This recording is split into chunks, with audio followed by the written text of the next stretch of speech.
But this is round 6, brings us to the conclusion of our second weekend of racing for F4. James Higgins on pole in the white and red of Fortec. Will McIntyre in the silver car gets. So we were having a debate about pole position here, whether the outside is good advantage. And Will McIntyre's having a very good go. It's a good bum fight going on between them side by side into Paddock Hill Bend.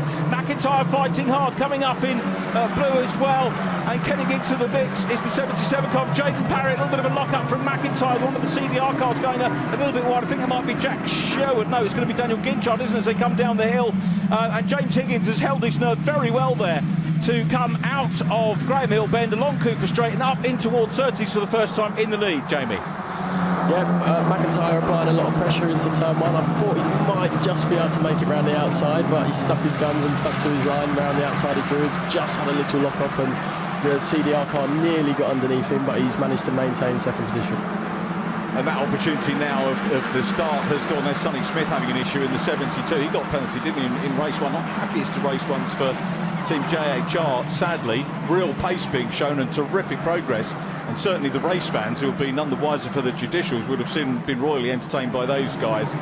As Gustav Johnson there with the red and white car and a green, and a spin around 2 cars off. That is Jack Sherwood in the 78, pretty much where he was off in race number 1. And also I think one of the Argentina will come back to who that was that spun off in a moment, but it's James Higgins still out front with McIntyre. That surely safety car, Jamie, do you reckon?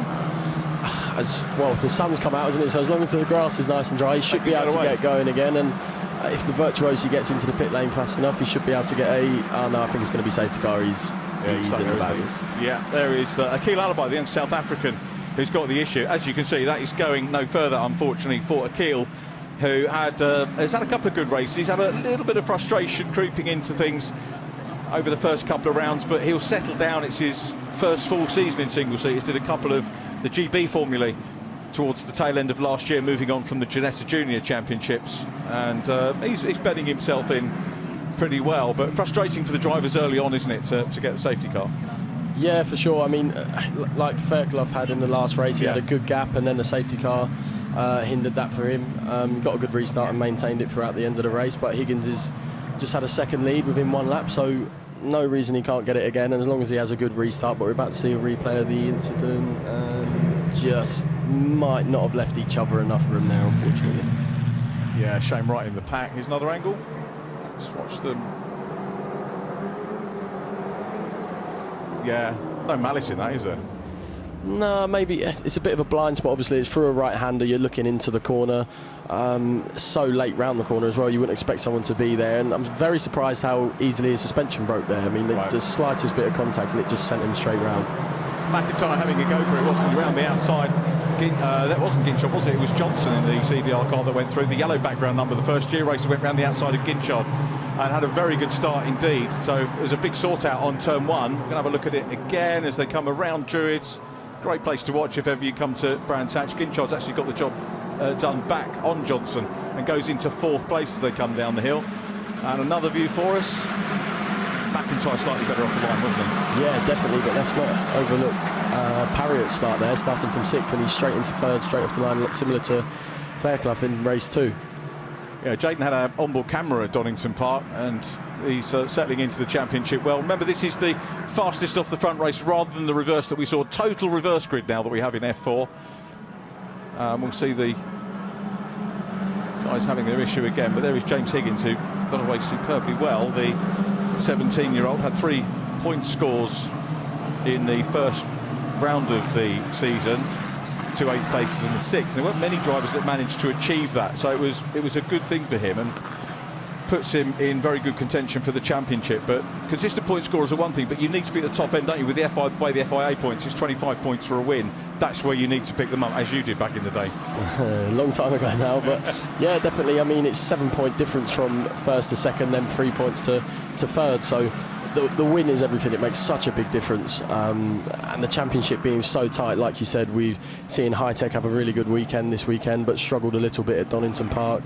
The qualifying's thrown a bit of a spanner in the works, so the grid's a little bit spread out, and you've got to bag as many points early on as you can. They're a little bit more generous with the tyres now, but how hard was it back in the day to grab a triple, the historic triple that you took? It was difficult. I think I was the first person to do it, but then not long after, a few people have done it as well. So I mean, I probably did it at the easiest place, Thruxton. I mean, I think Maloney did it at Alton Park, which is pretty unheard of. There's not an easy place to do that, is there? Really, be honest, it's not. Yeah, it's very, very modest of you to say that. Rescue crew's doing a super job getting us back out. Championship positions, as you heard at the start there, Louis Sharp just 11 points clear of Dion Gowder at the moment. Gowder down in 12th place, out of the points. Louis Sharp is in 6th position in the race, down behind top rookie. So at the moment, it's Higgins from McIntyre, Jaden Parrott had that brilliant start as well.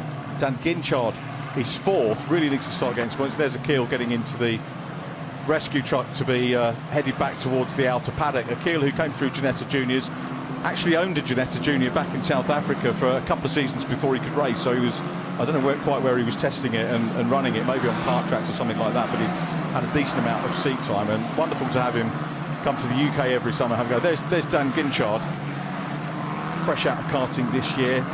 You can make the move, can't you, Jeb? You don't have to do Janetta Juniors or any junior form. You can come in from karting, as the likes of Ginchard have done. Yeah, the testing programs are so extensive now. I mean, they do so many days, and it's, if you're quick in karts, you tend to be quick in cars anyway. So you've got to get used to the weight transfer, and things are a little bit heavier, and everything's less reactive, and takes a little bit longer to react to everything. And you get a lot of good karters come through now, like Norris went straight to Janetta Juniors and come up through juniors, and then you got Sargent straight from karting to F4, and Piastri did the same thing. So 3 pretty big names there coming through the F4 ranks. Yeah, for sure. It's got a very proud history. As a replay again of the cars. That's going to rub it in when Akil and Jack watch this back. But yeah, super. I know F4 are extremely proud. Something like, I think 3 drivers in F1 have come through British F4. And then it goes up the more you go down the ladder. Like F2, there are more drivers that have come through, and then, for example, GB3, bigger numbers as well. So you can expect most of these drivers, some of these drivers, to come through and make it a little bit further up the ladder. We're hearing might be one more lap under the safety car. So what's going to be going through James Higgins' mind? I think this is the first time he's had this in F4. So is it a nerve-wracking moment for a driver, first time safety car restart? It usually goes one or two ways. I mean, we see a few good restarts and a few people led them all the way to the line. I won't say any names at Donington, but it's so tricky here because the lap's so short and the lights go out so late. I mean, it leaves you with not much room and time to get going, so you really do have to catch them by surprise. There's Sonny Smith. That's sad, isn't it? I think Sonny was one of the hard chargers in race number 2, coming through from the very back of the grid. I was giving us a smile. Gosh, he didn't notice the camera and probably doesn't want to do that, but it'd be nice to play. Deegan Fairclough nailed the restart, didn't he, on the first one, as you mentioned? Yeah, that was a good restart. I mean, like you said earlier, I'm coaching him at the moment, so when we watched his onboard back, it didn't look as pretty as it did on camera, so no, but he still managed to make a good enough job, and we got Higgins about to go now in a similar spot to Fairclough, it looks like. Yeah, very much so. Let's see whether he can do as well as Deegan Fairclough did. We need to come back to race 1 and explain what happened there for those of you who haven't perhaps been following it. But it's James Higgins who will look to nail it. McIntyre is all over the back of him. Both of these guys with experience from Janetta Juniors, with Jaden Parrott who didn't, Ginchard who didn't, Johnson who didn't, Louis Sharp who didn't. Away we go. Not too bad from Higgins. Gets away down into Paddock Hill Bend. We've got Ginchard looking up the inside of Parrott and makes it on the inside of Paddock Hill Bend. Johnson gets crossed up the sweep, loses a couple of places there, straightens it all out. He was a little bit further up earlier on, was Johnson, but really getting stuck in. Pazik coming through as well. This is Jimmy Pazik's in the number 4 car. He's in 7th place, making good progress, and this is real good stuff. Parrott in 77 down to 3rd, and it's former an orderly or disorderly queue behind them. Pazik trying to close down on him. Big sort out. That safety car really did bring things to life. Yeah, I mean, I was so surprised by how late he went, but given Paddock's the only place you can overtake here, I think he's just managed to get away with it. He's away, so the lead 2/10 of a second over McIntyre. There they go across the line. James Higgins will be keen. Will McIntyre will be keen to get a win as well. And this field looking absolutely superb of ROKiT F4 British Championship runners, certified by FAA. Remember, this is the certified step, the official step on the ladder of Formula Racing up towards Formula 1. Having a look up the inside there is Isaac Barashi, non-finisher in race number 2, trying to work his way through. He's dropped back a little bit from his starting position, but just trying to get back on terms with everyone. He's got the yellow square on the number indicating that he's one of the rookies. It's Johnson leading the rookies at the moment, leads the rookie championship after 5 races in it. But a lot of the drivers will say they're not really interested in the class win. They want to be up there, scoring overall points. Johnson, the Swede, who commutes over from his Scandinavian home, looking to go back with a little bit more silverware today, but he's away from the podium at the moment. So Sharp in fourth, Ginchard third. There is Ginchard in the red, black and yellow car. Lewis Sharp, the championship leader in the Rodin Carlin. Change of name, Jamie, since you were involved with the Carlin team. But Sharp, the hot favourite really from last year's form, and Carlin really finding their feet this year too. Yeah, Sharp showed strong potential and pace last year, having missed the first round because he was so young. I mean, I believe he finished third or fourth last year, and I think if he had done round one, I believe he would have definitely had a shot at second in the championship. Just Dunn was too good, too fast last year. Bless him, Alex Dunn in GB3 now, making a step up. And yeah, ROKiT did well for him, didn't they? Yeah, definitely. I mean, they're a great outfit. They've obviously won the championship last year and won GB3, so they did the double in England. And I think Carlin will want redemption this year, so I think Louis Sharp will be giving it his best. And it's weird watching the black livery now of Rodin cars on the side of these machines. Taking a bit of getting used to, I've got to say, after years of Carlin blue, which is good, but at the moment it's Higgins, the race leader for Fortec, High-Tech Pulse 8, Will McIntyre in second position, and Will looking to try and hunt him down. Will be keen to just get some decent points on the board as well, Will McIntyre. He's down in seventh position in the championship at the moment. Higgins is sixth in the standings, so they're kind of mirroring where they are in the table in relation to each other on track. Overall championship leader, as we said, Sharp from Gouda, Noah Lyle next up, Deegan Fairclough is there as well. Fairclough incidentally is in eighth place, and the story we were alluding to with Deegan Fairclough is that he started from fourth on the grid in race 2 and got into the lead by Druids, but was adjudged to have gained an unfair advantage, a tiny maybe little bit of contact, but also wheels on the curbs to go through. He did run away with the race, but he was pegged back to third, which was a little bit of a shame. But you were telling me he's taken that on the chin. Yeah, after watching it and looking back at it, he did sort of take it on the chin maturely. Yeah, it was a little bit ambitious, and obviously this morning's race was very different conditions-wise, so it was a little bit damp on the inside as well. And here we got the two High-Techs going at it as well, two teammates. Yeah, Kanato Lee, yesterday's race winner, pops up the inside, makes the pass, so Kanato having to work a little bit harder here. He started third on the grid, so he'll be disappointed. I think I made him jump in the paddock, so I went down to have a chat with him, and he wasn't expecting me. He looked like he jumped out of his skin, bless him, but he had a chat, talked through the race, which was all good. A little bit of pressure building on the race leader now. James Higgins coming under pressure from Will McIntyre in second. 0.2 of a second the gap. Dan Ginchard in third place. Third generation racer to race here. His granddad was digging out some old stock car pictures of him racing. I think on the Clearways Oval he used to back in the day, and obviously his dad raced here too, so plenty of history of the Ginchard family. But at the moment just podium pace, but not quite enough to close in on the top two. Higgins looks like he's responding. Now, having said he hasn't got the pace, Ginchard's got the fastest lap, 45.402 in third position. That will get him away from Louis Sharp in fourth place. You can see the top four fairly equidistant. Ginchard just nips across there, tries to close in on the race leader Higgins. What can you do though? You were saying, Jamie, race number one, notoriously difficult place to overtake if you're evenly matched. Yeah, definitely. I mean, McIntyre had a bit of a gap, and he's definitely closed that now, and I think he's just starting now to struggle with the aero wash these cars get. And we spoke about earlier and in this race that paddock is the best overtaking opportunity, but it's led from a high-speed corner such as Clearways, so you do see them just scrubbing a bit off the corner, and then they drop back and they have the toe, and it's a bit of a nightmare. As you see, Fairclough now had a 5-second penalty, and that's probably the other thing is with the scrub you end up running quite wide off the corner as well, and causing track limits, which is unintentional of course, but you do have to drive around it, unfortunately. This is all learning, isn't it, for Deegan at the moment. Ran the first round on his own. Sonny Smith as a teammate, so we lost 3 drivers from this one, and that means that some of the guys near the back might get their first chance to get some championship points on the board. Just looking down the top 10 and see, I don't think we are going to see any new point scorers as such. Johnson and still the top rookies. We've got all 5 rookies running. Dowie De Decker, he's on the podium at the moment in the rookies, and has been scoring really consistently. The young Belgian was, I think, subject to a couple of injuries in karting, but running well in his rookie year. At the moment, as we go across the line now, we are 3/4 distance. Ginchard still with the fastest lap. Higgins from Will McIntyre, well, of course, the rookie champion in Ginettas last year and second overall in the Ginetta Junior Championship, and starting to reel in again and putting Higgins under pressure. It's always fascinating to watch in the early stages of the season. When you get someone like James Higgins there, we know McIntyre was expecting to be up near the front, but interesting to see how drivers like McIntyre can attack and how drivers like Higgins can respond and defend. Yeah, McIntyre, having raced in the UAE, obviously knows how to race in these single-seaters now after being really strong in Ginetta Juniors last year. And Higgins obviously had a few rounds towards the end of the year with us, and he's showing a good defensive line so far and managing to keep McIntyre at bay. And it's just so hard at the minute for McIntyre to do anything about it.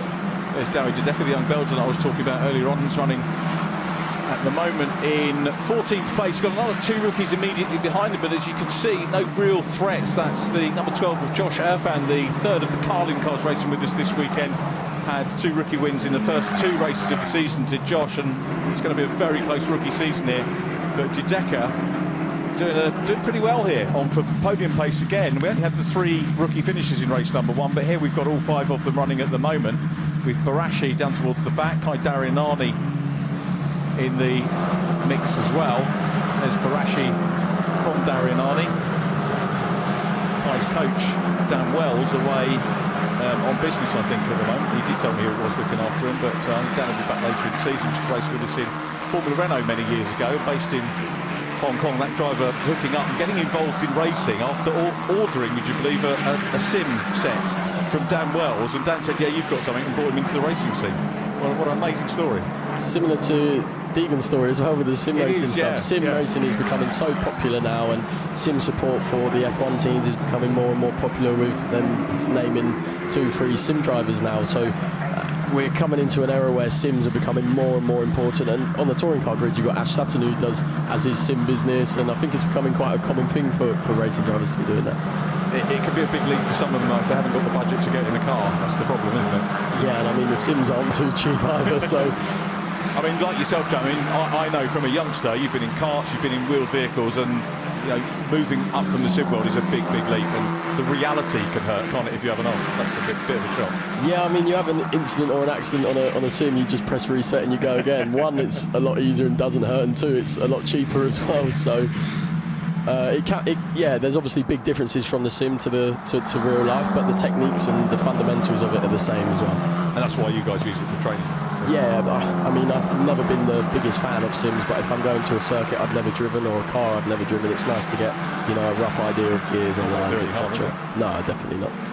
There we come, 2 minutes to go. This has been an interesting race, not the most thrilling that we've had so far, but here we come now. McIntyre, perhaps sensing that the last chance of the attack might be coming, is trying to reel him in again. The gap is 3/10 on the last turn. Ginchard still fastest, and he is running in 3rd place. Bit of a look here at Higgins still out front. Ginchard coming under a bit of pressure from Sharp, who'll be, I think, keen to put those 4th place points in the bag for his championship. I mean, he's had a couple of ropey races, but still leads the championship by virtue of those 2 wins at Donington Park. And as you said, you really do need to get those points in the bag, and winning the races, which is what Sharp did with race number 1, which was the Noah Lyle was on pole for that. Sharp qualified 2nd, didn't he, for that one, but then got the reverse grid race win. We all thought he was going to be on for the hat-trick at Donington, but wasn't to be with that off round turn 1. But Higgins here soaking up the pressure very well indeed, and I think there are going to be some nervous people in the paddock watching these two and wondering where the first win is going to come from. Yeah, Higgins is just starting to edge away from McIntyre now. Maybe McIntyre's just started to cook his tyres a bit. It's obviously a lot hotter than this morning as well. So, Higgins is looking like I don't want to do the commentator's curse, but he's looking good for it. He is looking good for it at the moment. Whatever happens, he's driven superbly so far from pole. It's a lot of pressure for a driver who maybe wasn't expecting pole. I don't mean that disrespectfully. It was a very pleasant surprise to see the team work real hard at it, took the opportunities, but he has earned this as well, going out from pole, soaking up the pressure and coming through and leading. Possibly, what we reckon, 2 more laps to go here, 45-second laps, isn't it? So just a minute to go.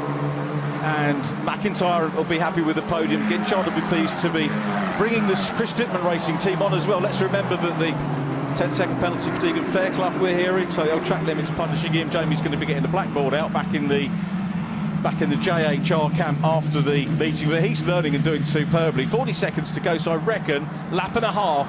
Higgins, McIntyre, Ginchard bringing, as we said, Chris Dittman Racing up into the potential winner's circle here. They're grabbing rookie on this now with Johnson, which is great, and that overall win for CVR, it's good to have a driver like Ginchard for them, isn't it? Yeah, definitely. A second-year driver really helps, and they obviously had Sherwood with them for a little bit last year, and Parriott for some rounds, and a full season contender from last year, Ginchard, is obviously always nice to have. It brings you knowledge from another team and experience with the car, and it gives you valuable data as well for the teammates and stuff. So yeah, three corners to go, sorry, for Higgins, McIntyre and Ginchard. So looking like that's going to be our podium for the day. It does look that way, doesn't it? We're going to see a little bit of history, mate. We've had, in the 6 races prior to this weekend on the Brands Hatch Indy circuit, we had 6 different drivers win and 6 different teams. It really has sorted them out. It's been a level playing field, metaphorically, certainly not literally at Brands Hatch. But now, Fortec will go and add to the win that James Headley took 2 years ago. And here it is, James Higgins takes his first win in the championship. Will McIntyre in second, Dan Ginchard in third, Louis Sharp fourth, then it's Jaden Parriott in 5th place from Jimmy Pezik, who comes up to 6th position. So Pezik from 7th on the grid, he makes up a little bit of ground. 7th position, and the rookie win for Gustav Johnson and Kanato Lee through into 8th place. So our second weekend complete, and I'm guessing the drivers, Jamie, are going to be straight on to prep for our next outing at Snetterton in 2 weeks. Yeah, definitely. I know some people are testing this week already, and then there's a few tests the week after, so it's pretty non-stop for these kids, and fitting school in and around that as well. And I believe at the race weekend it's exam week at Snetterton, so a few of them are doing I know Sonny Smith is doing a maths exam on the Friday, and a few of them have got to get the schooling in as well. Isaac Baraschi having a spin, which is a shame.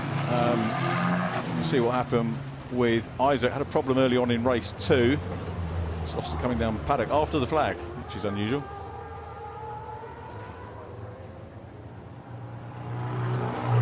Isaac starting racing after doing a little bit of, I guess you call it corporate karting at a hotel, which Giancarlo Fisichella was running, and got him involved and learning his craft. One of the slightly older drivers in the championship. Now here's how they finished. Congratulations, James Higgins on his first ROKiT F4 British Championship win. Will McIntyre takes 2nd from Daniel Ginchard. Louis Sharp 4th. Jaden Parriott in 5th from Jimmy Pezik. Then it was Gustav Johnson who won the rookie category. Kanato Lee in 8th place. Gabriel Stilp takes the 2nd podium step on the rookie category. Dion Gowder completing our top 10. Patrick Hoytzenroder was in 11th from Aidan Neat. Dawi Dedeka completing the rookie podium ahead of Josh Irfan and Isaac Baraschi. Kai Darinani in 16th from Deegan Fairclough with his multiple penalties, unfortunately. And then problems, sadly, for Akil Alibi, Jack Sherwood and Sonny Smith. So standings as we head to the 3rd event of the season look like this, and it's Louis Sharp now the gap 13. The gap's actually gone out, but he's got a new man chasing him in the table, and that's James Higgins, 13 points down. Dion Gowder is 3rd, Will McIntyre 4th from Deegan Fairclough, then Dan Ginchard 6th from Noah Lyle, Kanato Lee, Aidan Neat and Akil Alibi.